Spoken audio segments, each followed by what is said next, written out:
In this guide, I'm going to show you how to download and install Google Chrome browser on Windows PC. This is the best method. Intro. Now, first things first, you need to go ahead and open up your web browser, whatever it might be. In this case, mine is currently Microsoft Edge.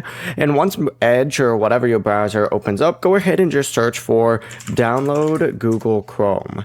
Search for it, select the first link for Google Chrome, and it's going to take you to a website that looks like this.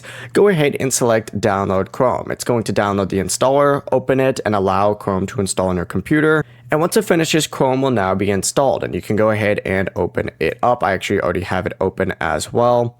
To make Chrome your default browser, you need to just search for default apps down here. So just search default apps, hit search, and then from here, go ahead and find your browser.